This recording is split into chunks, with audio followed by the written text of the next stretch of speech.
Welcome to the Self and Society podcast, exploring what it means to flourish as an individual and a community. This is your host, Ari Armstrong. Music by Jordan Smith, cjsclassical.com. Please join my email list for updates or help support the show financially at ariarmstrong.com. Our guest today for his second appearance is Kevin Currie-Knight. He is an academic who studies alternative schooling. And today we're going to talk about homeschooling and the difference between homeschooling and what I'm going to call crisis schooling, but we can talk about how we want to discuss that later. So welcome to the show, Kevin. Thanks for coming back. Oh, thanks for having me, Ari. It's good to see you again. So some people listening to this might have listened to our previous podcasts, and I'll definitely put the link up on my webpage once I post this audio. And there we talk about homeschooling more broadly and alternate types of schooling, such as the Sudbury approach, and schools along those lines. And at that time, there's been a big change in my life since then, because at that time I didn't know what I was doing, and my default at that point was to pick what I thought was the best school in my area for my 4-year-old for this fall. And now, but then since then, and partly this was due to our conversation, and partly it's due to me having conversations with my son as much as he can contribute at age 4. Sure. And so now we're pretty gung-ho on the homeschooling approach. So in my mind, even though he's not actually old enough for school, we are homeschoolers. So I feel like I have a certain amount of already experience to bring to the discussion, even though I'm just starting out with this. Sure. So I think here's the big issue on the table. So as we speak, it's March 31st, 2020. As people say, it's the end of the longest month of our lives, because we were right in the middle of a global pandemic with COVID-19. Sure.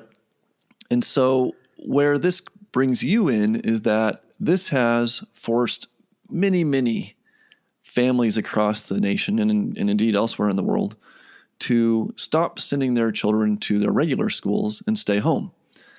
Now, this is looking quite a bit different for various families as far as I can see. Yeah. But I know that in Colorado here, a lot of schools are going to, they're basically going to online teaching. So the teachers are still presenting their classroom materials and collecting homework assignments and the like. So in other words, they're trying to reproduce this classroom experience at home with the teachers at home and the students at home. Right. And so there's a lot going on here in terms of education. So I think where I want to start is just, how should we think about this? Because I know I've been reading some of your posts on social media and such, and you have expressed some concern about treating what's going on now as though that were normal homeschooling. So explain a little bit about what your concerns are and how you think we should be thinking about this.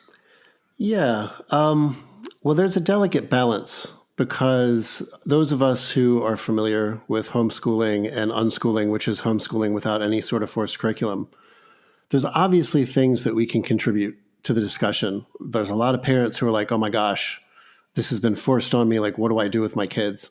And there's certain things that we who are up on that literature can know and that we can kind of give suggestions and help with.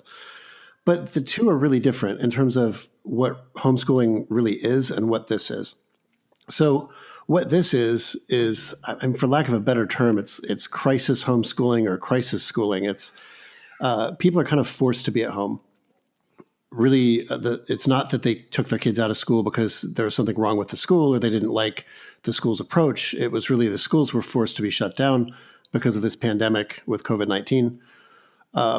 And parents are all of a sudden thrust into this role of, well, I'm not a teacher in terms of a professional certified teacher, but I have some responsibility now to make sure my children are, as you said, like replicating what they would be doing in school at home. So I'm really hesitant to give too much advice in terms of what we know from homeschooling, because most homeschooling is really different from what's going on right now.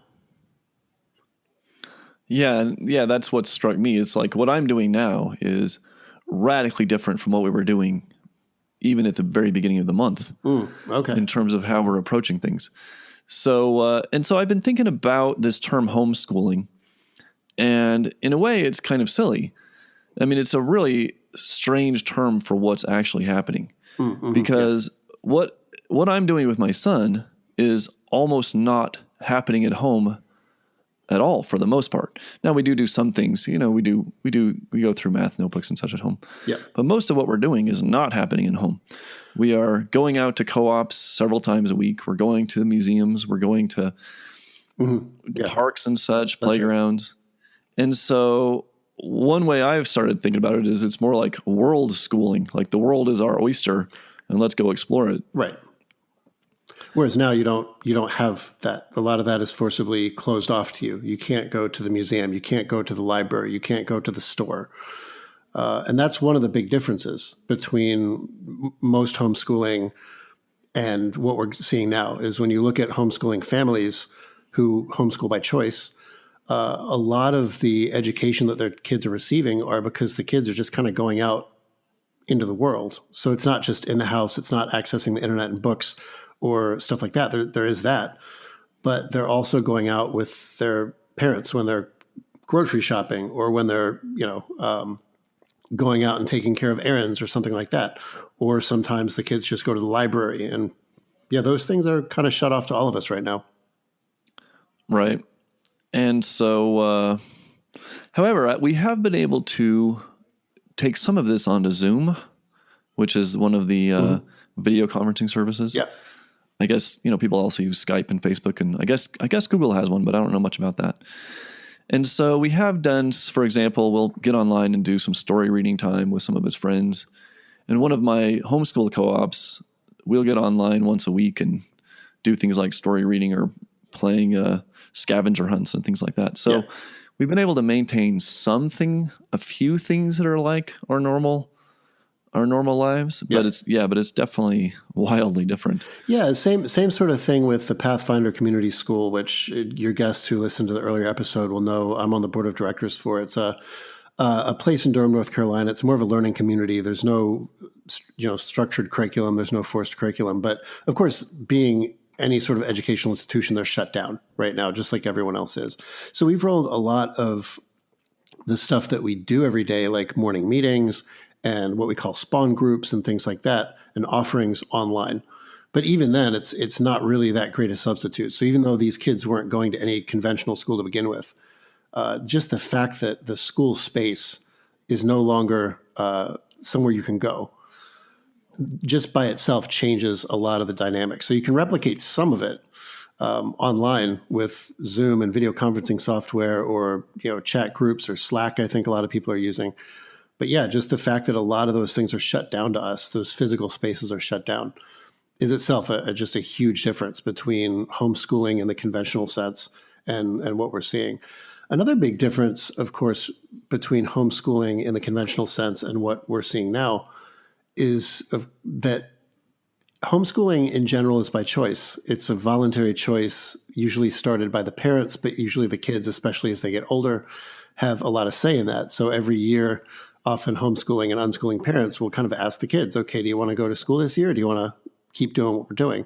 So it's a family choice. And in this case, of course, it wasn't really anyone's choice. I don't think a lot of the families that have their kids home right now decided to do that. They were kind of forced to do that because of school shutdowns. Well, in a way, I fear that this may reinforce some of the worst stereotypes about homeschooling, because I think a lot of people, when they think homeschooling, they think of religious zealots who are locking their children in the basement and making them learn creationism. And, there's a little bit of that, but that's not at all my experience with homeschooling. So if you thought about maybe there's this negative effect of people are thinking that homeschooling is now this is what homeschooling looks like instead of what I think of homeschooling looks like. Yeah, and I share your concern there. One of my big concerns with saying that we're all homeschoolers now is that most people who aren't familiar with homeschooling as it's usually done have the idea of what you're doing is you're replicating school at home, right? The parent is the teacher. The parent has a curriculum. They sit down with the kids. They replicate school at home. And for most people, that's like a really tall task. Now, those of us familiar with how homeschooling generally works, it's not really that way. Academics, if they're focused on, at all in a formal way, are usually relegated to 2 or 3 hours in the morning or whatever. And then the rest of the time, kids are doing what they want to do. So my worry is that if we call what's going on now homeschooling, people who already think that, oh my gosh, you're just trying to replicate school at home, I could never do that. That's what they're going to be convinced of, because we're telling them that what they're doing at home right now is homeschooling. And I think that when you talk to most homeschoolers, in fact, there's studies that show this. For the majority of cases, when homeschoolers decide to start homeschooling, take their kids out of school, at first they often start out with that idea that they're going to replicate school at home. And very quickly, what they realize is that kids actually learn more and better when they're doing stuff they want to do. So the academic time that you spend with a curriculum gets shorter and shorter, until some people go all the way and just scrap the curriculum altogether. Some people still keep it, but it's a very minimal bit. So yeah, I'm concerned that if we call what's going on with most families right now homeschooling, we're just going to reinforce the impression that, oh my gosh, to homeschool, you have to replicate school at home. And this is not something our family could ever do. Well, I appreciate you bringing that perspective to the table, because you can kind of see the motivation of people who are really excited about homeschooling, thinking, oh my God, this is a great opportunity to introduce homeschooling to people. But I think that there is, and in a way, I think that there might be an opportunity, but I think that there is the danger that you're discussing if Right. we're not very careful to distinguish, what about this is actually a little bit like homeschooling, which is some of it, and what about this is not at all like normal homeschooling, which is most of it. I don't know how this is going to go. I'll be really interested to see how this all plays out. But it could go one of two ways. And I think certain families will go one direction and certain families will go another direction. So I suspect that some families really will start this as an opportunity to what we might call de-school, which is to be like, oh my gosh, these school structures that I thought were necessary, like periods of the day, and like my kid learns, math for 45 minutes and English for 45 minutes, they're going to start to realize maybe we don't need those structures. Maybe those structures aren't as important as we thought they were. I suspect there will be some families who will go in that direction and realize that their kids, like, it's okay if my kid doesn't do work all day and just starts her math work when she wants to. It's okay if my kid doesn't do math, English, and social studies all in one day, but spends one day doing math and then spends another day doing, artwork or whatever. But I also suspect that there's going to be other families who will go the opposite direction and say, this is sheer chaos. I can't replicate school at home. I'm so glad we have teachers who can do that. And they're going to, their kids will go back to school and they'll have a renewed appreciation for what school does for them. So I suspect that some families will go one way and some families will go the other. And it's going to depend a lot on what that family structure is and how they use the time where their kids aren't going to school right now. That's really interesting. And so maybe the advice coming out of this is for parents who are pushed into this situation is realize that this isn't like normal homeschooling, and maybe give yourself a little bit of freedom to relax into it a bit and do a little bit of experimentation and not get hyper stressed about trying to turn your house into the schoolroom. Does that sound right to you? Yeah, I would still be a little bit, I don't want to say hesitant to use that advice, because I think in general that's good advice. But there are, as you said at the beginning of the show, different districts are expecting different things of students and families. So maybe I should ask you what your district is doing as best you can tell, because you're in or outside of Denver, I think you are, or Boulder. Yeah, I'm in the Denver metro area. Okay, so I'm in Pitt County, North Carolina. So that's eastern North Carolina, the city of Greenville. And the schools around here are generally sending work home, and they're doing some sort of virtual connection with their students. But they are under pretty strict instructions, from what I gather, not to introduce new curricular information. So not to teach new things, but to send home review stuff. And part of the rationale from, again, what I gather is the demographics here.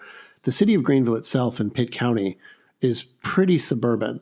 But once you get outside of it, it's large pockets of rural areas, which have the typical limitations and constraints that rural areas have. So there's a lot of families who don't have reliable or any access to the internet. And of course, you can't go to the library to get internet, which is what a lot of them would do normally. So students are doing review activities. And I don't know if those are going to be graded or not. So it's a fairly relaxed approach. But then I also know that in New York City, which obviously is a huge area, what they're trying to do as best they can is replicate school at home. So they're sending home all of the stuff that your kids would be doing in school, and you're supposed to learn it at home. And my thought is that they're going to try to kind of grade this and just try to keep as much business as usual as possible. So it varies widely.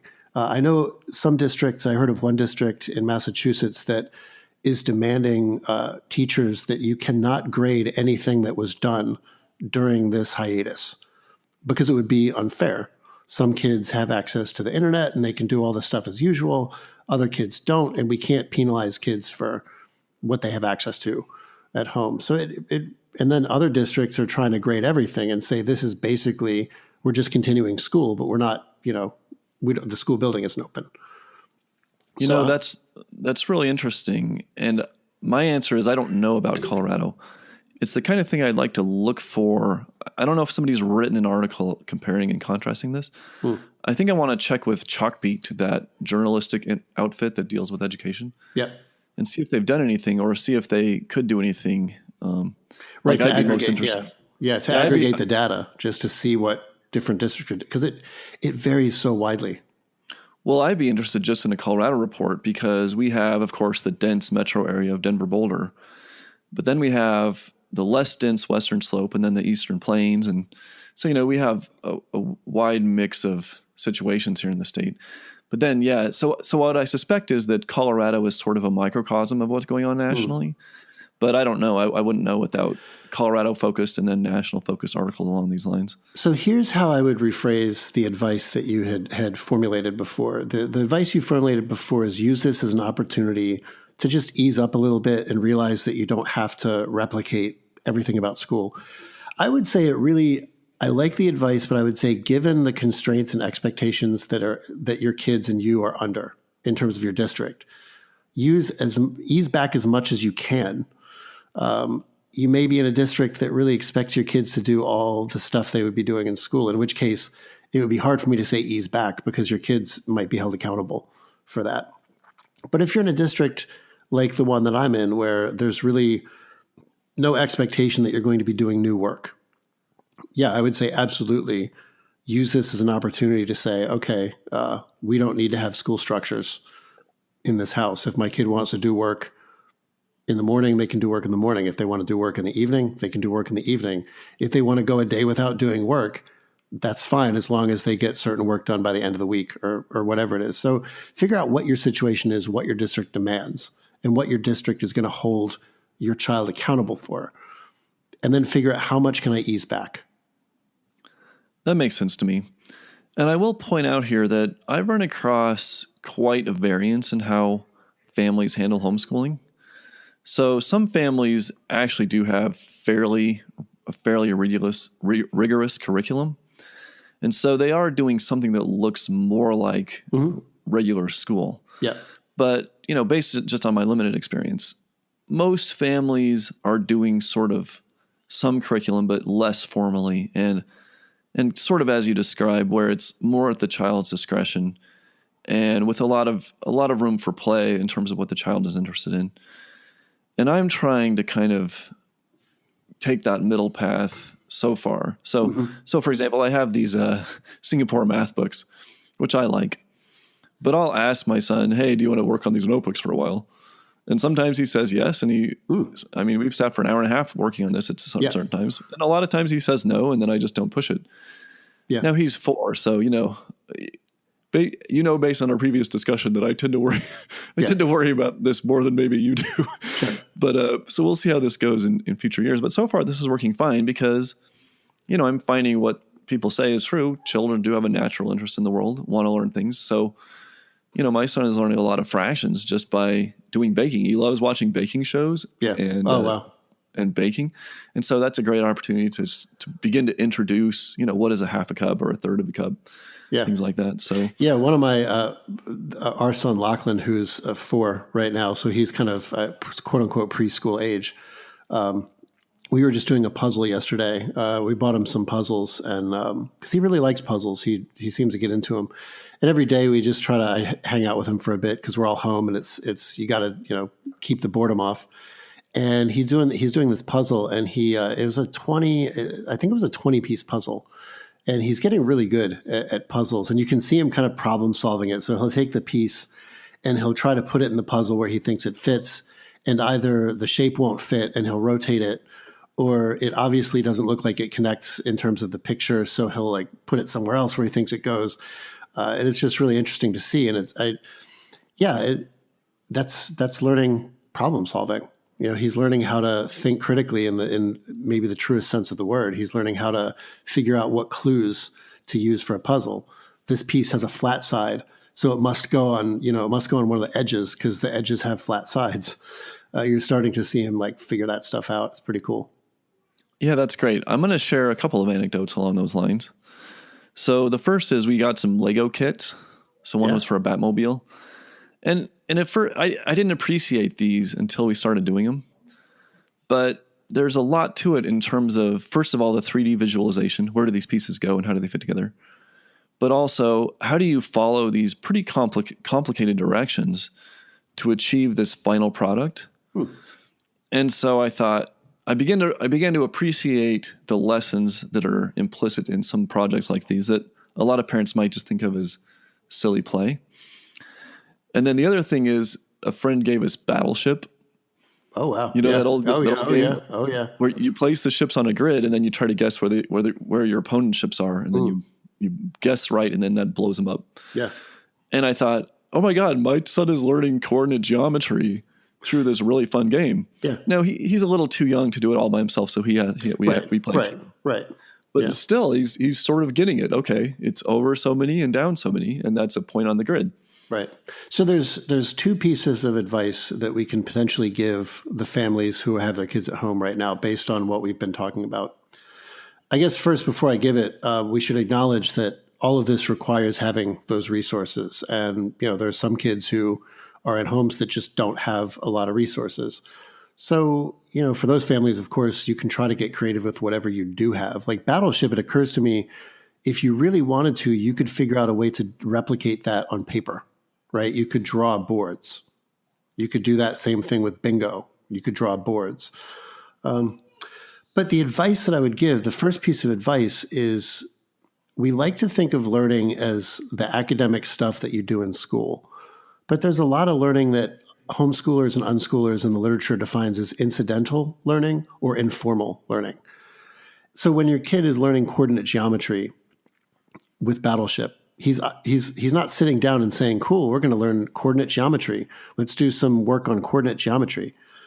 He's learning this thing that's totally unintended, right? It's the goal of playing Battleship is to have fun and to sink the battleship. It's not to learn coordinate geometry. But when you play it, you can't help but learn coordinate geometry because you're playing this game that basically requires it on a basic level. And the same thing with puzzles. The goal of a puzzle isn't to teach critical thinking. My son doesn't do puzzles because he wants to learn how to think critically. He does puzzles because they're fun and they're interesting, and we just really like solving problems.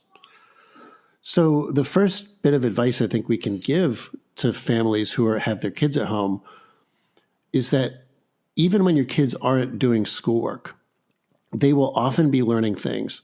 And if you look at what they're doing a bit closer, you'll often see, oh my gosh, my kid's watching a Netflix video, but it has references to history in it. Or, it has references to science or something like that. So I think that's the first piece of advice that we can give to parents. This reminds me, just to interrupt quickly, Amy Alcon, the science writer, she put something on Twitter recently, and I'll paraphrase. It's something like, play is evolution's version of the schoolroom. Mm-hmm. And I thought that was a pretty good way to put it. Yeah. Yeah, it's really fascinating too, because kids really do have this drive. If you give them resources, and again, they have to have resources to do it, even if those resources are on a budget. When you give them resources to solve problems, you put problems in front of them. Not every problem. You can't just put any problem in front of them, but puzzles. There's something that, that we like about puzzles. There's something we like about these games. And it's because they're fun. There's this challenge, something I want to do. And it's this challenge, and you learn through it for sure. So what do you think about pointing out to parents the enormous resources that are now available online? So most people know of Khan Academy. My son loves this service called Mystery Doug, which is part of Mystery Science. I've never heard of that. I'll have to check that out. Oh yeah, they're really phenomenal. I really love them. This is why my son can tell you that Ceres is where Ceres is in the solar system, and why it's not a planet, and why Pluto was a dwarf planet and not a regular planet. And he also loves this YouTube series called Deep Look. And they're looking at kind of strange creatures like mites on your face and things like that. Yeah. But it occurred to me the other day that the lists of resources, online resources, that I've seen come out recently, you could literally spend centuries, I mean, if you had it available, going through this material for like K through 8. Yeah. So what have you seen in terms of the resources out there, and how would you advise parents to handle those in this temporary time? Yeah, and I guess longer term too. Maybe. Yeah, I mean, I like it partially because we are forced to do a lot of stuff online. So I believe about a week and something ago, my wife found that I think it was the Cincinnati Zoo was doing live streams of them taking care of the animals because they were closed, right? Because we can't have people here, so we might as well put live streams up. Now, my son wasn't terribly interested in it. We tried to put it on a few times just to see if he wanted to watch it, and he didn't. But man, I'm sure that a lot of people, if they can't go to the zoo and your kids like going to the zoo or your kids like animals, a lot of businesses and organizations are really stepping up and really putting online stuff that wasn't online before, or it was online before and we just didn't really need to look for it as much as we do now because we could go out. So yeah, I mean, being mindful of the fact that some families obviously still don't have access to some of the online resources. Those of us who do, I think it's a great thing. In fact, John Taylor Gatto, who was the famed New York City school teacher of the year, who became an advocate for unschooling, he never called what he advocated unschooling. He called it open source education. And at first I didn't really know what to make of the term. It sounded clunky. I didn't really like it. But when you think about what he means is that in a school, the sources that you can learn from are decided for you by someone other than the learner, right? So the teacher decides you're going to learn from my lecture, or you're going to learn from the textbook, or you can write a paper, but you can only use quote unquote approved websites. And the idea of open source education is that the source that you learn from is entirely open to you. If you want to learn from Khan Academy videos and you like working through those videos, that's great. But if you want to learn from a textbook, that's great. If you want to learn math in some other way, that's great. If you want to learn from a live teacher, that's great. And I think, I think we're starting to realize, not just in education, but just in life, that there's a lot of stuff we can do virtually that we either didn't really appreciate before or we didn't appreciate the extent of before. And I like that. Well, I think here's the main thing that I've gotten from you, which is this change in orientation from, here, kid, I know what you need to know, what you need to learn. Here it is. Now go learn it. To the orientation of, hey, here's some things I think you might find useful. Let me know how I can help you learn what you want to learn. Right. And that's the approach I've started to take more, and that it seems to resonate better with our family, and that my son seems to certainly enjoy more. I mean, so even here's another lesson that I think from what we're talking about we can extract and we can give to families who are doing this very imperfect, impromptu crisis homeschooling. Is that all of the literature about education that studies choice and autonomy in education finds positive correlation to learning outcomes. So in plain English, that would mean the more choice a kid has or a learner has, the better the learning outcomes. The more motivated they're going to be, the more they learn, the deeper they learn, the longer they retain that knowledge. So one of the pieces of advice is that even if your school requires your kids to learn certain things, very specific things, and they don't have the luxury of saying, learn what you want to learn, you can still give them a certain amount of choice. You can say, okay, I know the school sent home worksheets, and I know the school sent home like, a textbook or whatever. But why don't you, if you want to, why don't you go find some videos to learn that? So maybe your job is like, don't use the worksheets if you don't want to, or don't use the textbook if you don't want to. Find some videos, learn it that way, or find some other resource to help you learn it, however you want to learn it. So again, even if you have a required list of things you need to learn, giving even certain elements of choice, like, well, learn it from whatever resource you want or whatever resources you want. That's fine. I think even stuff like that will help kids maybe own the learning a little bit more. That sounds good. I kind of want to loop back to something we started talking about earlier, which is this idea of socialization. So this is a big criticism that people make of homeschooling. I mean, it's the first question. How do you socialize your children? And having started down this path and joined various co-ops and all the Facebook groups in my area and so on. You're starting to see what the answer is, right? Yeah. Yeah. So now my position on this completely flipped, or at least the answer became just stunningly obvious to me. It's like, all we do is socialize when we're, quote, homeschooling, which is why I think homeschooling is such a silly word for it. I mean, we're always going to public events. I mean, pre-COVID-19 we were. And that's what I anticipate will happen once this crisis is over. And so to me, it's like, how do you socialize in these regular schools where they got to sit at their desk all day and do what they're told? It's like the problem for socialization seems to me to not be with the, quote, homeschoolers, but with the traditional schoolers. Yeah, it's a very different type of socialization. I think when they have socialization in mind, conventionally school, the conventional school approach really has something very different in mind than what homeschoolers have in mind. Well, here, I'll just throw out another anecdote here. So one of our co-ops that we were doing is this hiking group around Denver. Mm-hmm. And there's actually phenomenally more really nice trails really in the metro area or close to the metro area than I knew of before. So that's just been nice just to explore these. But my son and I were out walking with the group, and we were walking on this trail, and then down in the valley from the trail was a school.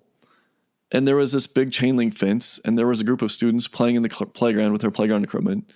And we were out in nature walking around the world, and I thought, wow, those kids are down there in their cage, and we're up here looking at them doing our, quote, homeschooling. Yeah. And that really, it was kind of a surreal moment for me when I just stopped to think about that.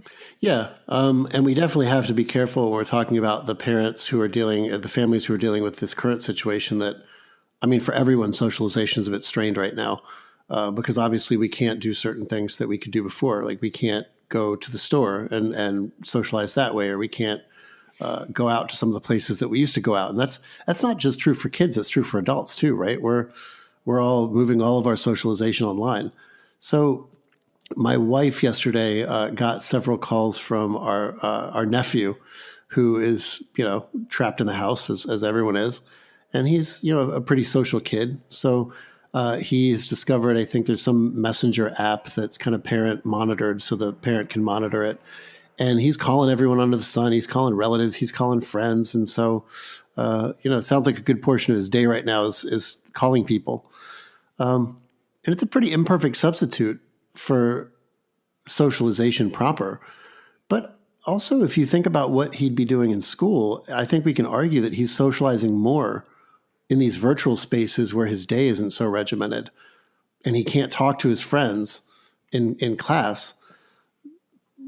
So even when he's on these virtual media, he's arguably socializing more than he would if he was actually face-to-face in school right now. That's really interesting. My son at 4 isn't doing that much of it. Sure. But like I say, we're trying to do stuff, about every day. So one thing that the little kids have had fun doing is doing these scavenger hunts. Mm-hmm. So an adult will say, oh, go find something in the house that's round or fuzzy or cold or whatever. And for some reason, they just love going off doing that and then showing their friends what they found. Right. So, I'm sure that there's many, many ideas for how to facilitate this. But yeah, our social lives, thankfully, are not dead in this era, thanks largely to the internet. So I guess we can look at that silver lining. Yeah, this is, it's interesting. A point that I want to make that probably has less to do with school, so I don't want to take us too much off the topic, but I'm kind of fascinated by this idea that, again, I don't know what's going to happen after all this is over, because a lot of folks are working from home right now. A lot of businesses are forcibly working online.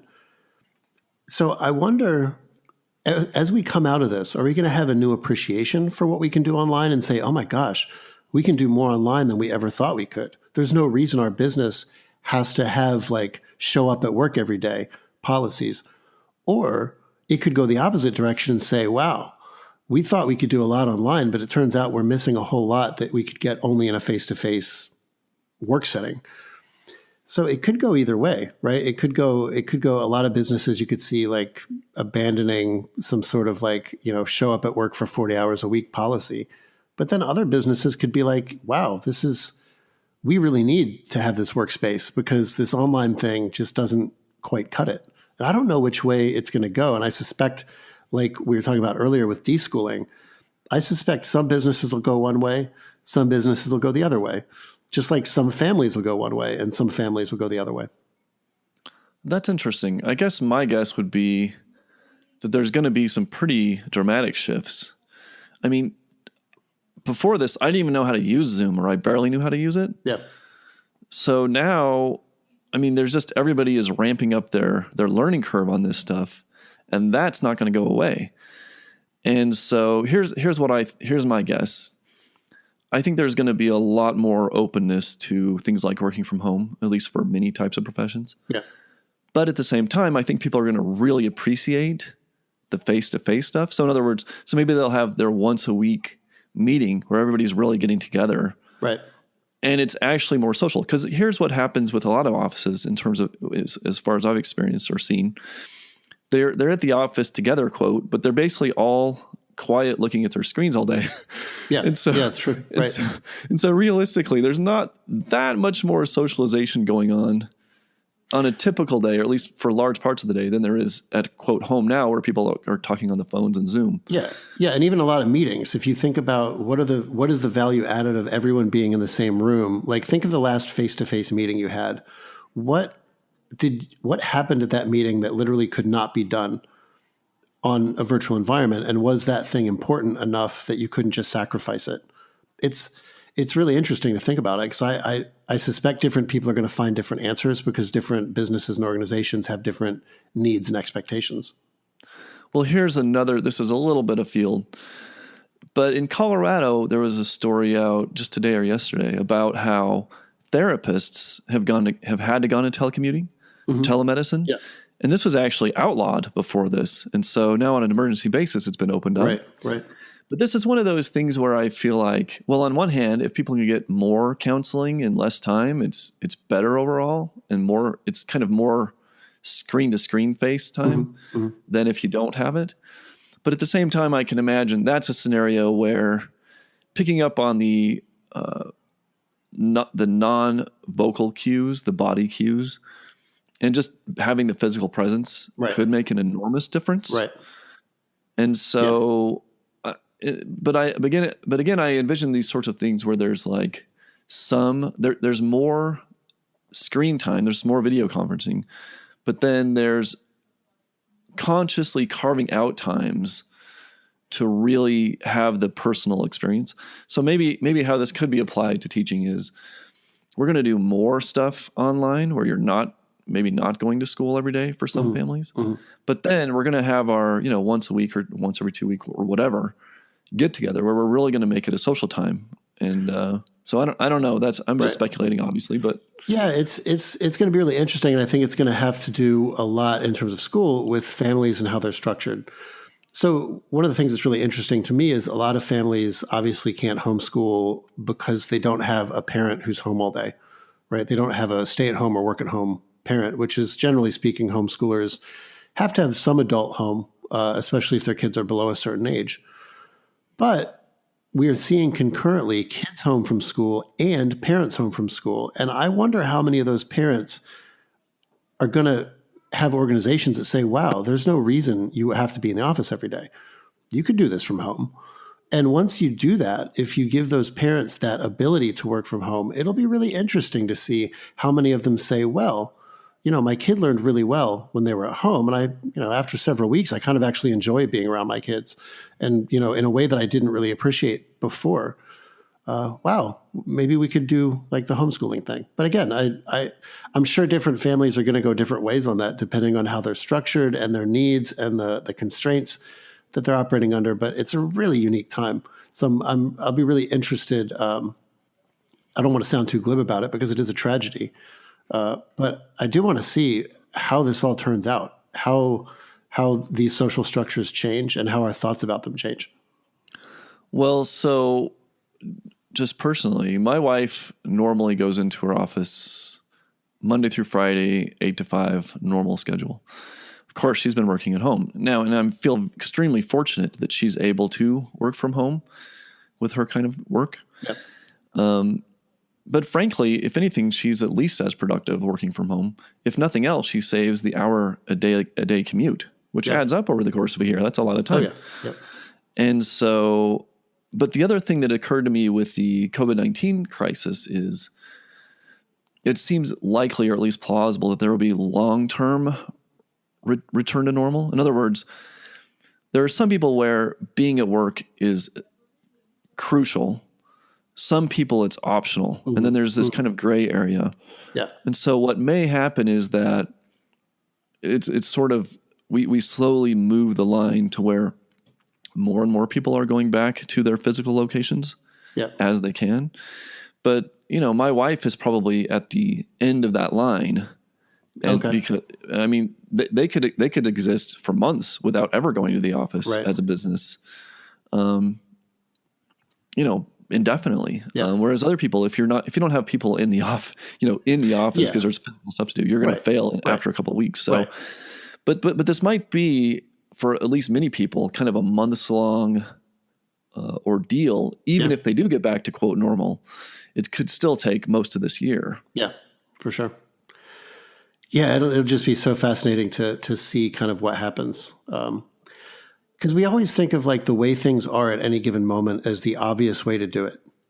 But then when you go through a crisis and you're forced to change, at very least you realize it's not the only possible way to do it, and it's not as obvious as it appears. Like, of course, you go to school every day. Of course, you go to work every day. That's just what you do. That's how the world works. And then you realize, all this stuff is kind of negotiable. Yeah, I mean, I think I guess it's a silver lining. I hate to, as you say, you hate to kind of try to draw you don't want to draw the good out of this because there's a lot bad going on. And absolutely. I think Colorado we're over the 50 death mark. So certainly we don't want to forget about the the very horrible downsides here. But at the same time, I think a lot of people are reflecting. One thing I've pointed out is a lot of people it gives people a chance to reflect on some of their biases. And they're reflecting on some of their ways of life. And so I think if we try to pull something positive out of it, a lot of us can do that. So one thing I wanted to talk about with you a little bit, if you have time, sure, is your experience. I have a lot of time. My schedule's fairly clear for the day, Ari.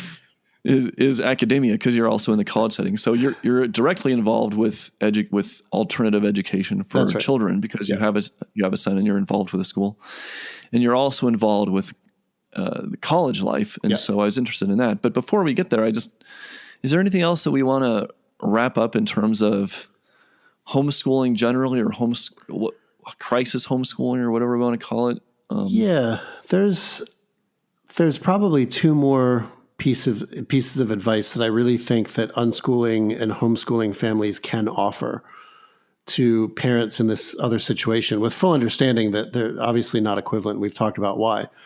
The first is that it's okay if your kids aren't learning all the time.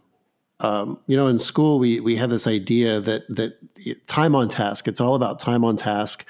And your kid has to be on task as much as possible. And you hear all the stories. I've heard a lot of them from teachers and others who say, if you get done 8 or 9 minutes, if your lesson is done 8 or 9 minutes before the bell rings, you have to figure out something else for them to do because they can't be on task. If the principal walks in and they're on task and they're off task, there could be consequences. But one thing we know from homeschooling and unschooling literature, and I'm sure you've seen glimpses of it with your kid at home, is that, first of all, a lot of the stuff that you learn in school isn't really going to affect your life after school very much. So I don't know if you've seen the meme going around. I have no idea who wrote it, but I think it was like a superintendent or a district leader or something, where the meme was basically telling all the parents in the district, it was beautifully written, to basically chill out. And it said, one of the paragraphs said, your kids will not remember the lessons that they missed, and your kids probably won't suffer for it. But what they will remember is that they had a relationship with you for these weeks. And what they will remember is that you made them feel safe. And what they will remember is all of the interesting stuff they were able to do over the weeks that they were home in this really unusual situation. And I thought that was a really brilliantly done letter, particularly with what we know from unschooling and homeschooling, which is, first of all, a lot of that stuff that we learn in school isn't ultimately terribly important. And if it turns out to be, you can learn it when you need it. In fact, learning happens very rapidly. When people stumble across something that they realize for their own reasons, I need to know this, I need to do this. Learning can happen very quickly. So just as an example, a woman named Harriet Pattison, who's a UK researcher, put out a book, I think it was called Rethinking Reading Instruction, where she surveys homeschooling families of a whole bunch of different types. So everything from we do phonics at home to we don't really mandate any reading instruction at home.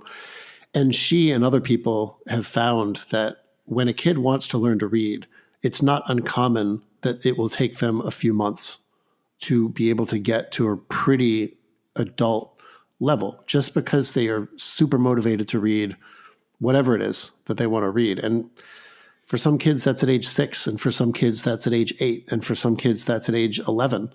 But it happens rapidly, and the unschooling literature is very clear on this idea that the learning is very rapid when it needs to happen.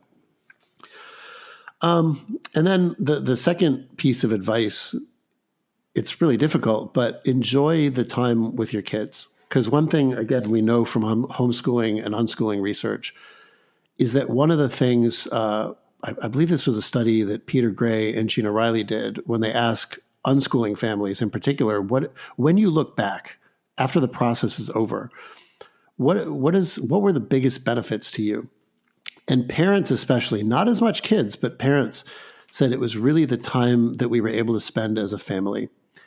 And of course, most kids are home right now, and most parents are like, I can't deal with this for weeks and weeks because my kid is just acting up and doing crazy stuff. Well, I saw a really interesting article, a newspaper article. I don't remember the title or the authors, so I can't quote it, but it was from a homeschooling family trying to offer advice. And they made a really interesting point that I think is probably correct if you look at the homeschooling and unschooling literature. Kids' behaviors are in some sense cultural. So when you're in school and you have the constraints of school and you have to raise your hand every time you want to talk, and you have to, go to lunch in a line and all this other stuff, and you have to go on the schedule. Yeah, when you get some freedom, you're going to act up. You're going to act up, and it's going to be pretty wild for a while.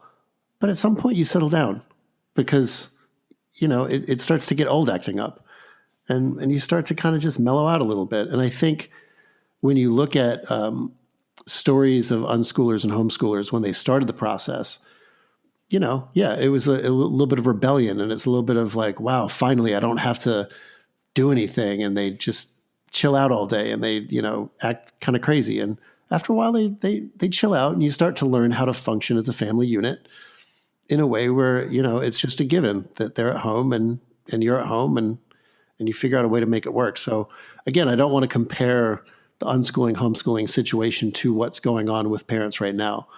But if you're at a home and your kids are acting a little crazy and they're acting rambunctious, and you're just, oh my gosh, I can't deal with this much longer. My guess is a few weeks from now, it'll start to mellow out a little bit, and they'll start to be more autonomous, and they'll start to be more self-sufficient. Yeah. Well, that's all. Yeah, that's great. I really appreciate those points. I guess it's a good time to acknowledge one obvious difference in today's time, which is that people are pretty stressed out. Yeah. And I think children are stressed out insofar as they understand what's going on, or maybe know somebody who's gotten sick, or a parent who's lost a job. But I also think that this parental stress sort of seeps out into the children in certain ways. Yeah. And so, on top of the transition, just the normal stresses that come with any transition that you're talking about, there's some particular stresses going on right now that are going along with those other stresses. And Sure. so I think that's worth at least reflecting on and thinking about the ways in which the degree to which our stresses are sort of contingent on our immediate circumstances. Yeah, and I guess we can also kind of acknowledge that that's an opportunity to say, they're stressed, we're stressed, we need our kids as much as they need us, right? So if we're stressed out about all the changes in routine, and surely we are, they're stressed out also. So I know for me, one of the hard things is, I'm a college professor. We'll get into kind of that, but all this stuff is going online, right? So I still have a lot of work to do. I still have to do all the stuff that I would normally do. Only I can't go to work and do it, right? I have to stay home and do it. So right now I'm in an office that's kind of adjacent to our living room. And I'm sure a lot of parents are finding it hard because you have to do all the stuff you'd have to do normally at the office, but you don't have the quiet space of the office to do it, right? Your kids are running around, they're popping in, they're doing all that. And, not to sound like the Buddhist in the room, I guess, but the more you can just accept the idea that they're stressed out, we're stressed out, we're just going to adapt to our kids popping in. And if they see you working, cool, do that. I think we were talking before the show about a viral clip of a weather person trying to do the weather from home, and their kids are popping in and out of the shot, right? Because it's unavoidable. You're at home. If I were that weather person, I would just be like, okay, everyone, my kids are going to be in the shots. That's cool. Like, let go of the expectation. As much as we can, let go of the expectation that you have to be in one room to work and your kids have to be in another room, because this is a new reality. Yeah, I think that's all well taken. So do you want to shift into how you're managing all this in a college environment? Sure. Yeah. Yeah.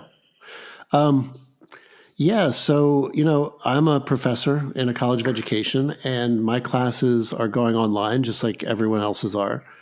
And one of the interesting things about that is, because of my belief in self-directed education, I don't do much lecture in my classes. So what's interesting for those who don't really know the kind of teaching space is that lecture classes are actually fairly easy to put online, because you show up to a lecture, you take notes, you take a test, or you do a paper.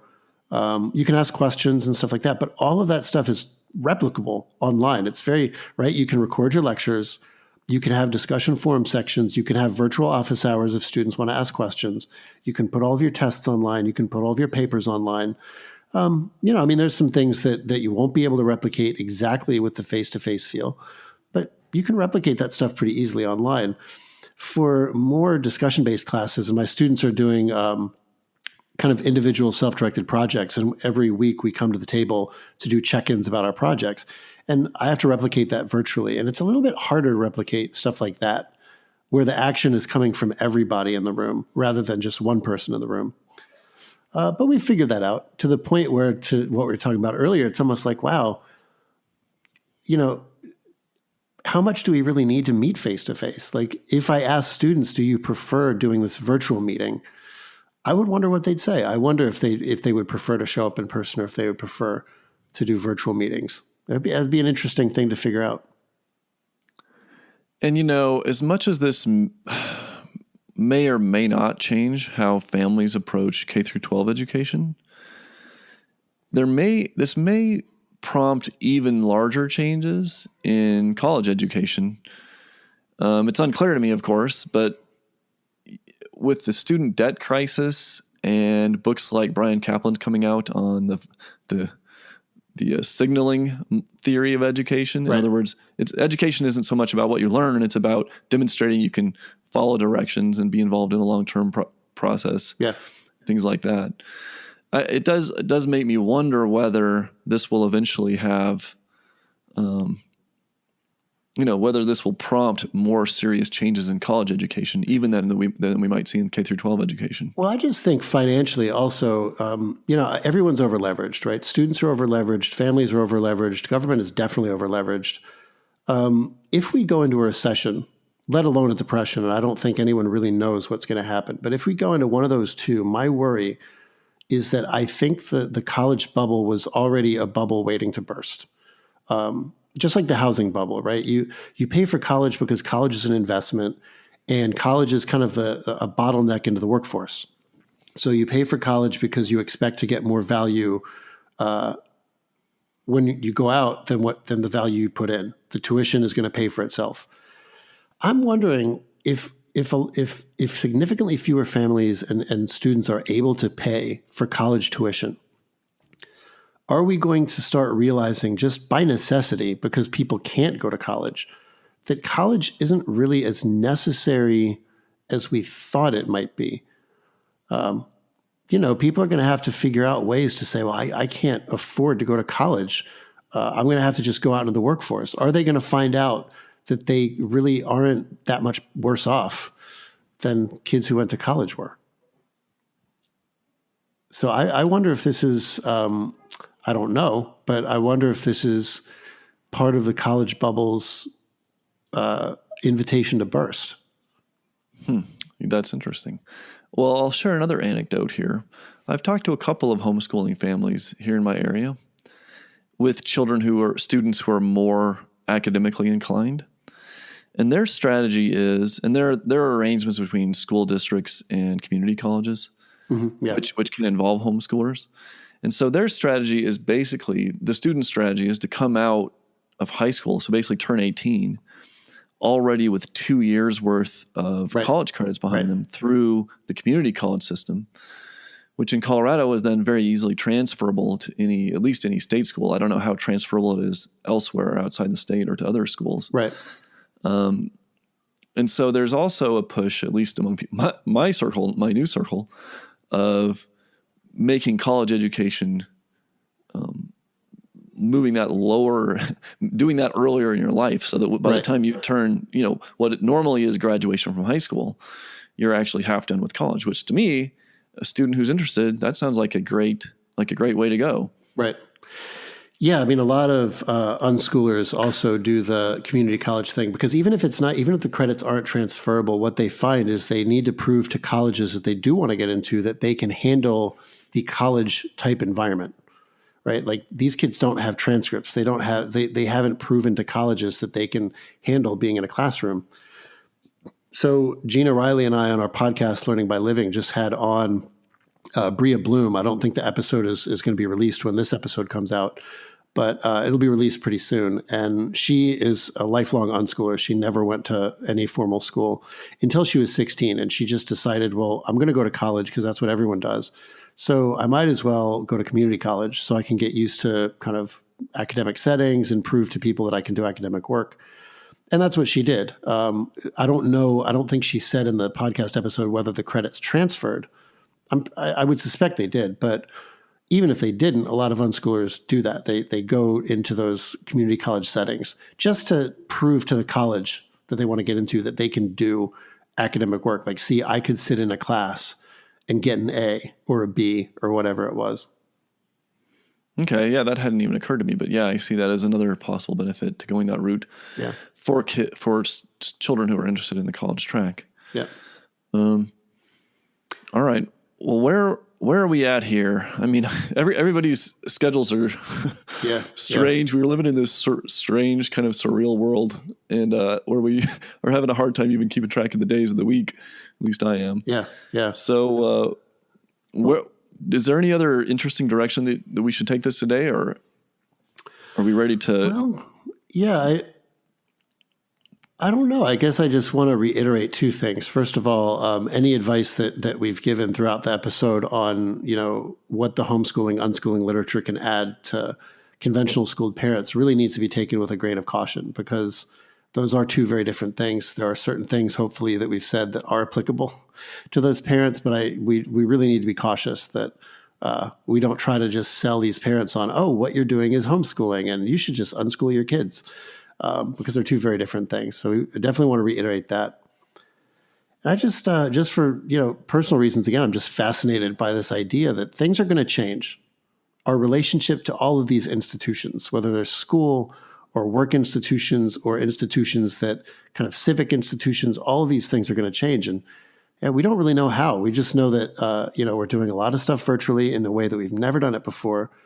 It seems to be working pretty well, all things considered. I mean, it's an emergency situation, but it seems to be working pretty well. I mean, you're not hearing major stories about, oh, Zoom just completely stopped working, or like Google isn't working anymore, or, like we can't do certain things. I'm just really interested to see with school and work and all these other things, what direction this is going to go. Is this going to be the sort of thing where people start realizing we don't really need some of those face-to-face institutions anymore? Or is this going to be a thing where we start appreciating the face-to-face?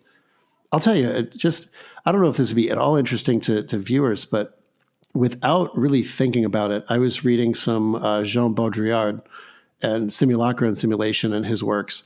He's a postmodern thinker who was really interested in the idea of what happens when everything, what do screens do to our lives and to our perception of the real? Because we can look at, the world just through our eyes and see like, okay, this is the real world. But what happens when everything we look at is mediated by a screen and mediating by production and, someone who's producing images for us? And it's really kind of trippy to think about this entire situation where everything is going virtual through the lens of someone like Jean Baudrillard, who is really kind of trying to predict the future of what this would look like if single thing we do is mediated through some sort of screen, and there's no more direct contact between my eye and reality, quote, as it is. Again, that might just be only interesting to me, but it's kind of weird reading someone like that and thinking, wow, this may be a step in that direction. Maybe not quite there, but a step in that direction. No, I've been thinking, maybe I have a little too much stress and time on my hands, but I've been thinking about these kinds of things. Like, I have no direct perceptual evidence that there even is such a thing as COVID-19. Right, absolutely everything that I know about this disease and its implications comes to me through my computer screen, because all the TV I watch is also through my computer screen. And so it's kind of this strange thing. I just this morning I was thinking that Jim Carrey movie where he's stuck in this made up world. Right, The Truman Show. Yeah. Yeah. And I thought that would be a fun movie to rewatch one of these days. Yeah, I don't know if Baudrillard was familiar. I don't remember when The Truman Show was released, but I think Baudrillard died in the early 2000s. But I do know that there's connection between his work and The Matrix. I know that The Matrix was kind of influenced by his work. Like, what happens if we find out that everything that we kind of know is sort of a simulation? Because for Baudrillard, the big thing was what happens when we get into a world where there's simulation and there's copy without being able to trace it back to an original. So like the idea of, okay, so imagine that all of this stuff that we're going through now was happening in the age where virtual reality was ubiquitous, where we could just plug on our goggles and we could literally go to work because everything is an avatar. Like everything is just avatar and simulation. Of course, we can take off our goggles and say, okay, now we've returned to the real world, right? Like the table is actually here. I can touch it. And I think for Baudrillard, he was trying to get at this idea of, well, what happens when the virtual literally becomes what there is?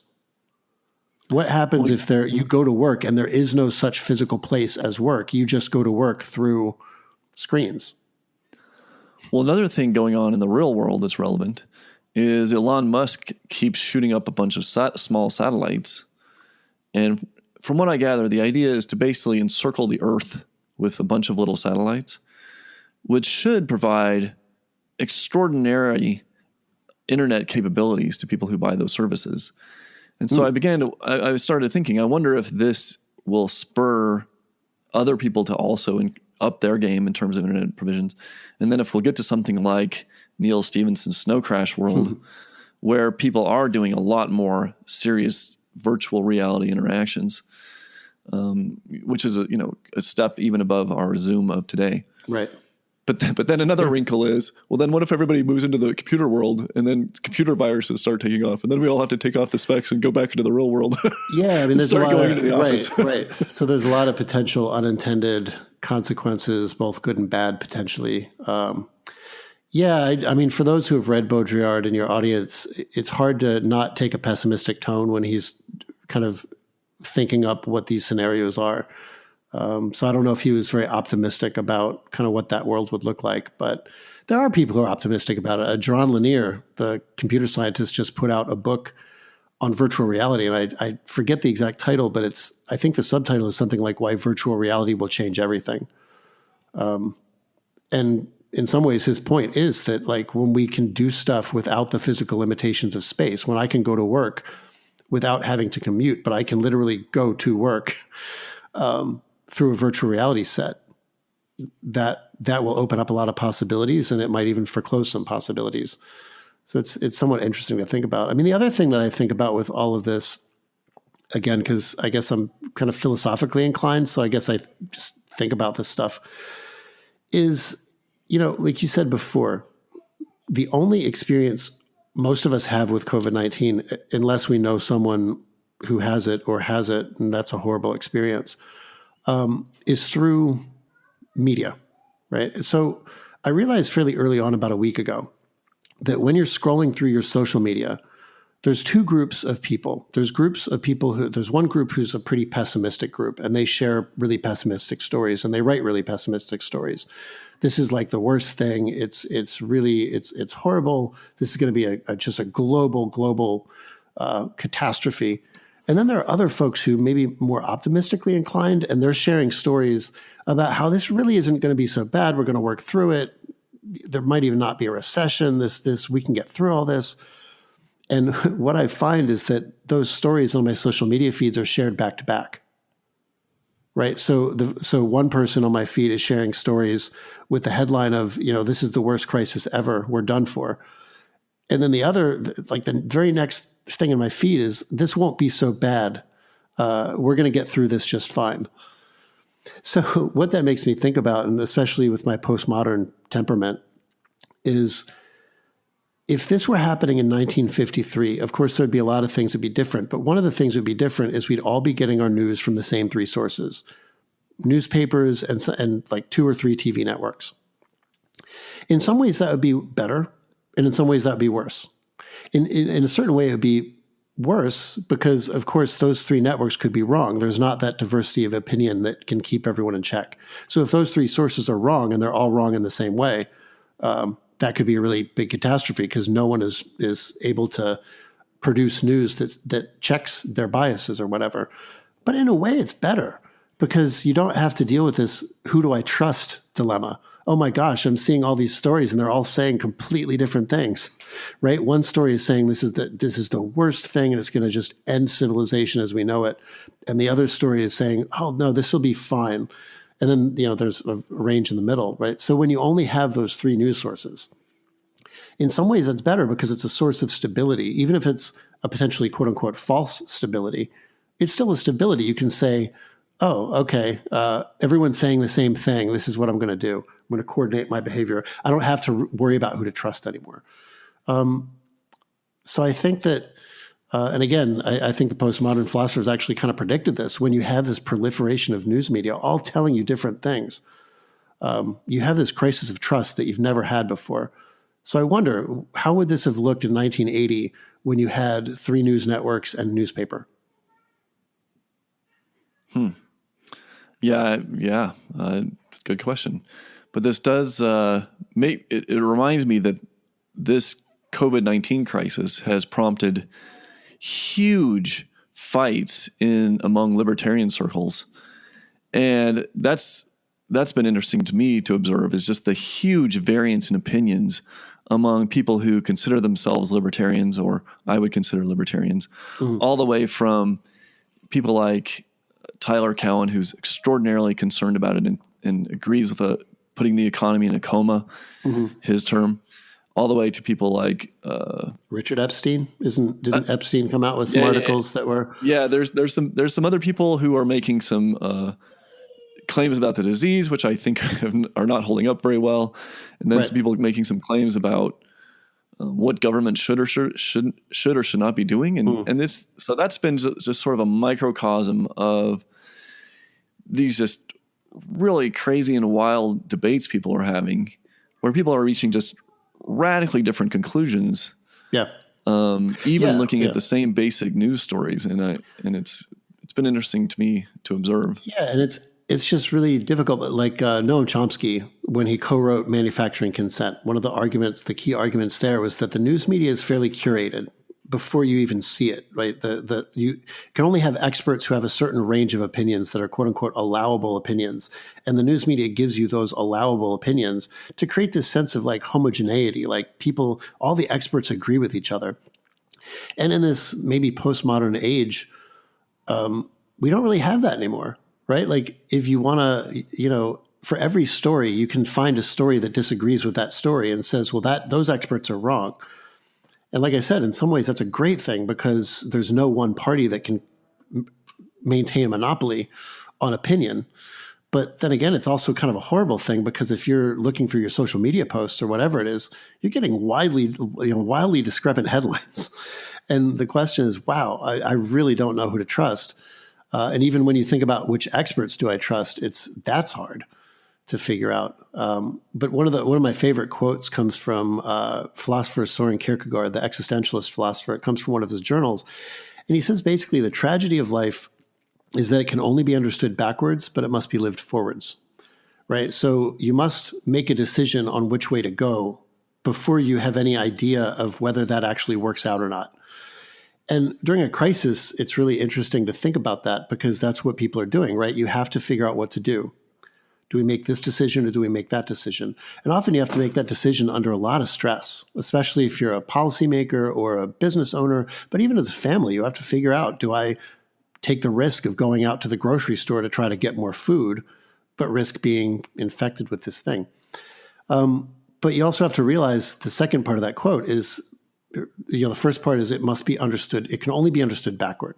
So when Richard Epstein and Tyler Cowen are making wildly different predictions, I mean, nobody understands what's going to go on. Nobody knows what's going to go on because unfortunately, the only way we'll know what works out is in retrospect. But then, of course, that's the dilemma. It's too late. You have to make a decision before you know what the outcome's going to be. So there's got to be a lot of humility. But I guess to circle back to what we were at before, I also just want to make sure we're kind of warned against, there's a tendency to politicize tragedies, right? There's a tendency to say, oh, I'm going to use this tragedy to show why this policy will be a great policy. So like we always think about like school shootings. After any given school shooting or after any given, I guess we'll say mass shooting, there's always like groups like, the NRA is quick to say, look, if we all had guns, that wouldn't have happened. And then the anti-gun rights groups are saying, look, if we had regulations on guns, that wasn't going to happen. And I can't help but see the same thing going on in cases like this, where some people are using it as a way to say, hey, everyone, let's all unschool our kids now because unschooling is the best policy. And I guess I'm skeptical of that. That's probably a crisis is not the time that you should be selling your brand. I think that skepticism is warranted. I do want to quickly bring up the other side of the argument here. In that, in a certain way, I think a lot of people have gained strangely more respect for at least certain experts and more respect for the idea that ultimately there are facts that matter. Mm-hmm. Now, a big problem with this crisis is nobody knows actually how widespread it is, and that's simply due to lack of widespread testing. If you don't test people who have it, you don't know who has it because mm-hmm. a lot of it is asymptomatic or very mild symptoms or symptoms that are very much like other diseases. Yeah.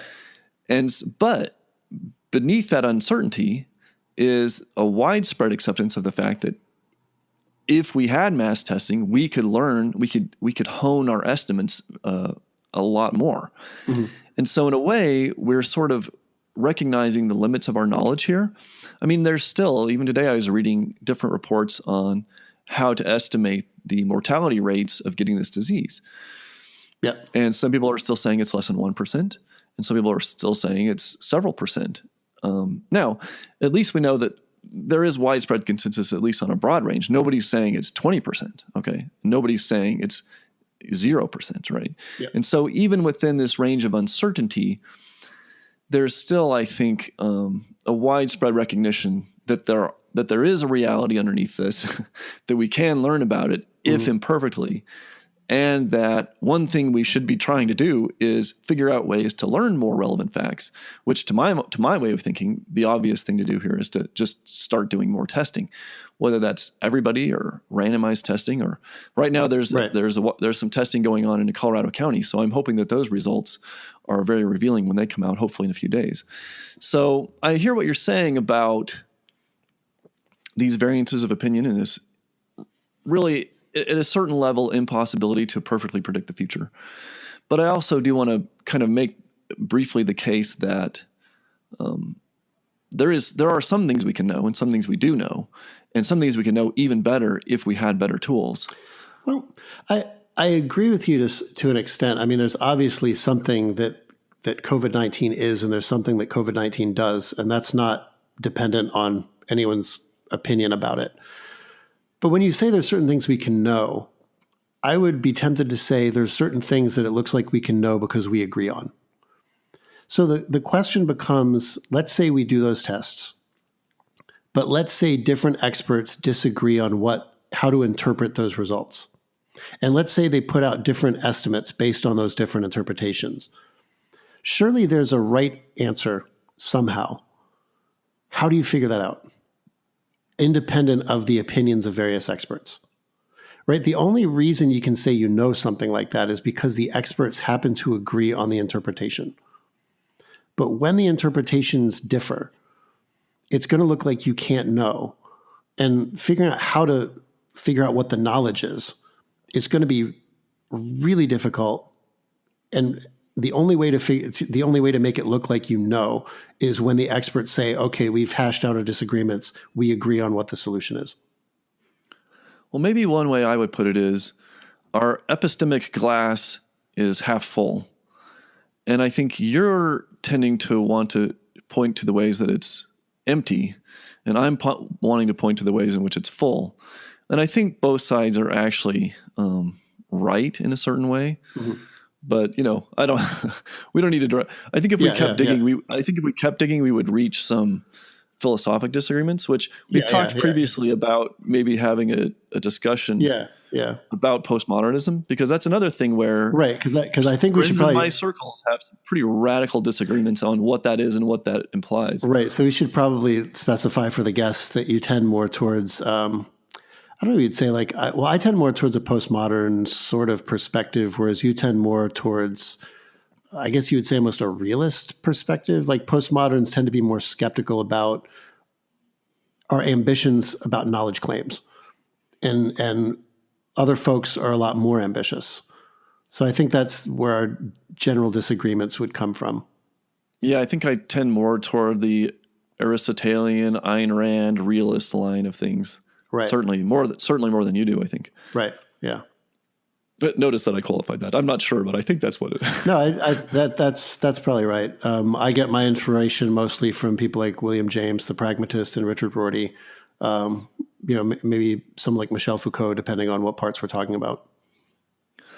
Well, I think this is a good time to loop back around to what we're supposed to be talking about, which is homeschooling. Yeah.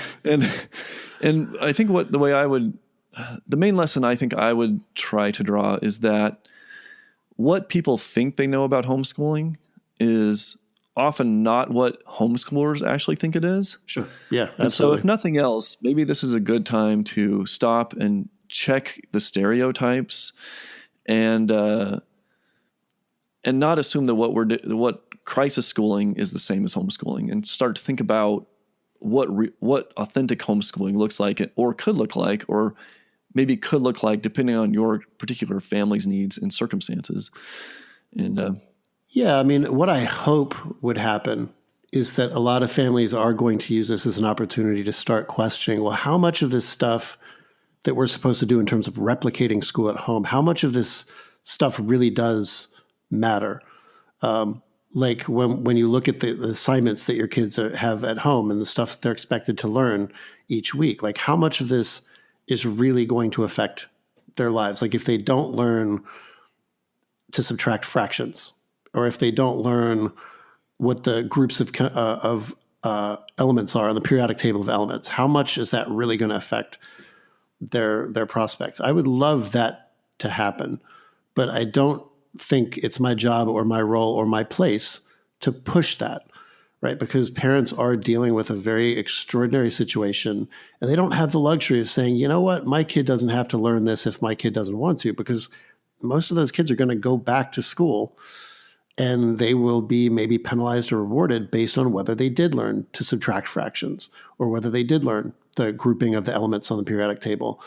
So, but I do hope that families will at least start to think about like how much of the structures of this school thing that my kid was going through, how much of this is necessary given that we've gone through how much time at home and their lives didn't collapse. Okay. Well, I think that's a good place to leave it. So our guest today has been Kevin Currie-Knight. He works in academia, thinking and writing about alternative forms of education. Thanks a lot for being on the show today. I really appreciate you coming back. Yeah, thanks, Ari. And for more, please see ariarmstrong.com.